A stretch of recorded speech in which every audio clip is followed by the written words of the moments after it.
Mais je pense encore à une politique plus globale dans le développement d'une véritable industrie du numérique au Cameroun. Et c'est vraiment le secteur qui m'intéresse éminemment parce que non seulement c'est un secteur d'avenir, porteur de croissance, mais c'est un secteur où la jeunesse camerounaise a l'occasion de faire exploser son talent.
De manière générale, on peut s'accorder sur le fait que, en dépit des efforts institutionnels, on tarde encore à voir en réalité la politique, une politique globale du numérique dans notre pays.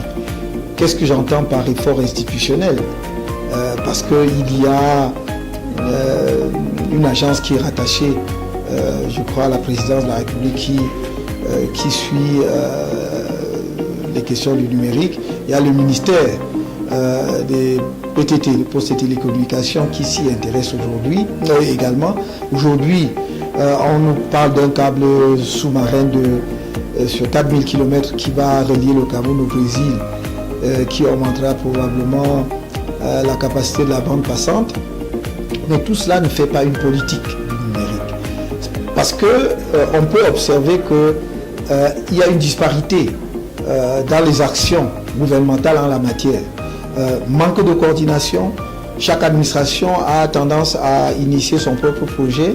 On va vous parler de healthcare, de e-learning, voire de e-government, mais sans que cela ne rentre dans le cadre d'une politique globale. Il me semble que on pourrait améliorer énormément les choses dans notre pays en s'appuyant davantage sur le numérique. Par exemple, la lutte contre la corruption pourrait être sensiblement améliorée en réduisant, grâce au numérique, le contact physique entre les administrations, c'est-à-dire les agents de l'État, et les usagers de l'administration. On pourrait avoir une moindre déperdition dans les recettes publiques en informatisant davantage et en veillant à ce que les paiements se fassent par le canal des banques, avec effectivement les possibilités d'informatiser tout le système, plutôt que de s'appuyer comme on le fait encore abondamment sur le paiement en espèces et le numéraire.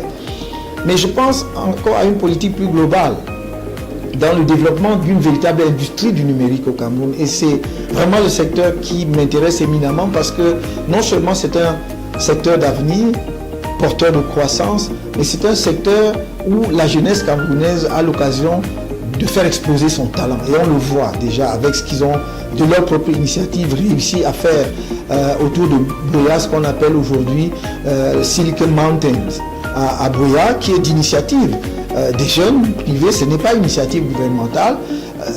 Il n'est pas nécessaire que ce soit une initiative gouvernementale, mais le gouvernement pourrait accompagner cela. Et c'est l'une des choses que nous considérons comme prioritaire. C'est un de mes engagements. Que si les Camerounais me font l'honneur de faire de moi le prochain président de la République, je vais accompagner le développement de l'industrie numérique, non seulement en développant vraiment déjà la Silicon Mountains autour de Buea, mais en voyant d'autres pôles possibles de développement justement des technologies de l'information et de la communication qui s'appuient sur le numérique. Je voudrais dire, peut-être pour sortir complètement de ce que je considère comme l'absence d'une politique globale, on note par exemple que alors que les Camerounais sont très talentueux et peuvent aujourd'hui, à partir des outils de base de n'importe quel village, produire par exemple même un logiciel, on ne voit pas un intérêt suffisant du gouvernement pour aller même au-delà. Parce qu'il faut faire attention à ce que le numérique, tout en étant un gisement d'emploi, ne chasse l'emploi. Et on a vu d'ailleurs dans des pays comme au Nigeria, où l'informatisation du système bancaire, d'une certaine manière, a réduit considérablement les effectifs dans les banques. Il faut peut-être faire davantage de formation pour que le numérique crée de l'emploi, même si on est obligé d'abandonner les emplois traditionnels. Et enfin, il faut aller au-delà du numérique. Je pense que le Cameroun pourra être demain le premier pays africain qui ne prend pas seulement le software, mais s'intéresse au hardware.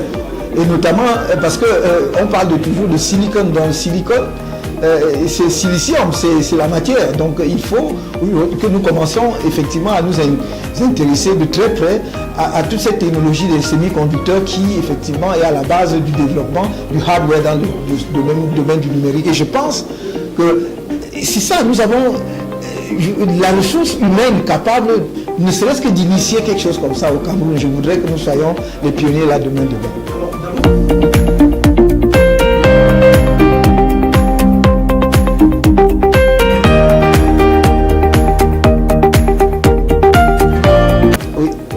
Premièrement, il faut éviter de surcharger, de surtaxer les équipements.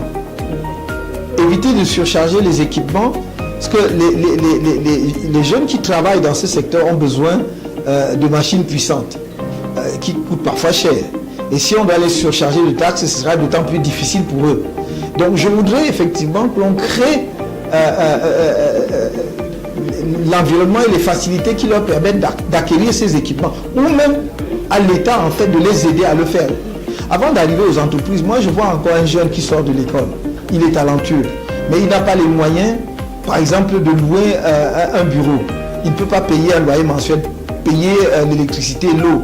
Il ne peut même pas avoir peut-être l'équipement de base, c'est-à-dire l'unité centrale, quelque chose de puissant où il peut tirer beaucoup pour essayer de construire un logiciel de jeu ou un autre type de logiciel. Ma politique vise à créer justement des écosystèmes en non seulement mettant en place les infrastructures, c'est-à-dire les bâtiments, mais en mettant en place des équipements. Je veux que le jeune Camerounais qui séjourne dans un écosystème du numérique passe 12 mois. On ne lui demande rien. Tout ce qu'on lui demande, c'est de créer. Et donc, je crois que ça va être un facteur incitatif parce qu'au bout de 12 mois, bon, tous ne vont pas faire des miracles, mais vous aurez peut-être sur 100 jeunes, 2, 3, 4 qui vont sortir quelque chose de génial et qui peut être un produit qui va au-delà du marché camerounais et se positionne sur le marché africain ou mondial.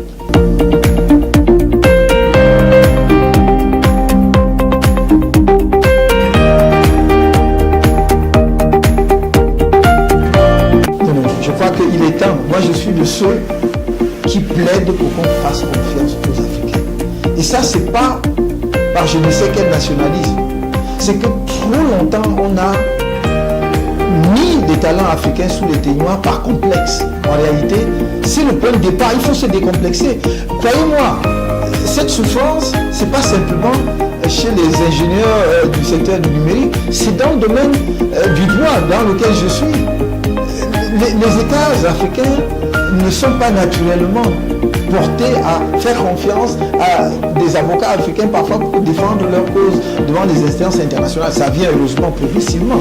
Et je crois, je suis moi-même l'exemple vivant de ce que plusieurs pays africains m'ont sollicité pour défendre leur cause devant des juridictions internationales. Mais ça n'était pas le cas il y a simplement une dizaine d'années. Donc, il faut que l'on décomplexe les dirigeants africains. Il faut que nous nous décomplexions pour faire confiance aux talents africains. Parce que non seulement ils ne sont pas moins talentueux, mais ils connaissent l'environnement.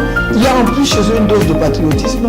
Et nous savons tous, je crois que ça n'est un secret pour personne, que la plupart de ces grandes boîtes aussi, ce sont les jeunes Africains qui les font tourner. Donc moi, ça c'est vraiment... Je dis, il n'y a même pas de débat là-dessus en ce qui me concerne.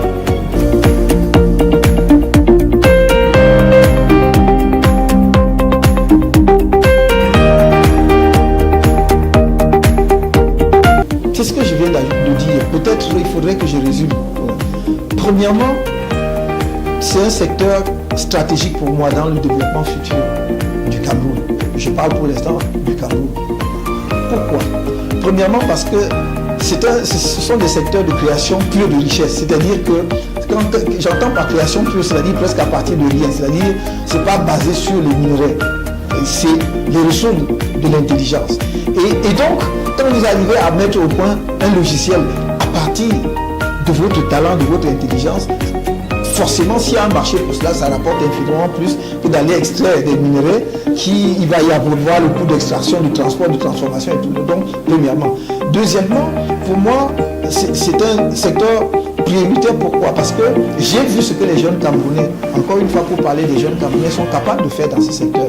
J'ai plus tous les noms ici, mais j'ai cité quelquefois le jeune Madiba, mais il y a le jeune qui est dans le secteur financier, je crois, et d'ailleurs à Marseille, avec son système qui est très recherché. Maintenant, je l'ai vu à des salons. Et donc, voilà, we catch up. Voilà, merci. Donc, c'est ce que je cherchais. Il y en a d'autres. Donc, quand vous avez des jeunes aussi talentueux, vous ne pouvez pas les abandonner à eux-mêmes. Parce que tout compte fait. Bangalore, ce n'est pas quelque chose qui est tombé de la lune. Bangalore d'ailleurs est venu après Silicon Valley. Donc ce sont des gens qui à un moment donné comprennent qu'il y a un gisement de talent quelque part qu'il faut valoriser. Et moi, mon objectif politique, c'est de créer le cadre incitatif qui les encourage à s'installer, à créer de la richesse. Et ça, on va travailler en liaison avec eux parce qu'il faut bien connaître leurs besoins, bien les identifier pour mettre en place le cadre législatif, mais aussi infrastructurel qu'il faut pour leur permettre de s'épanouir. Merci infiniment de l'intérêt que vous portez à cela, mais je peux dire à la jeunesse, à tous ceux qui sont dans le secteur du numérique, qu'ils peuvent être confiants.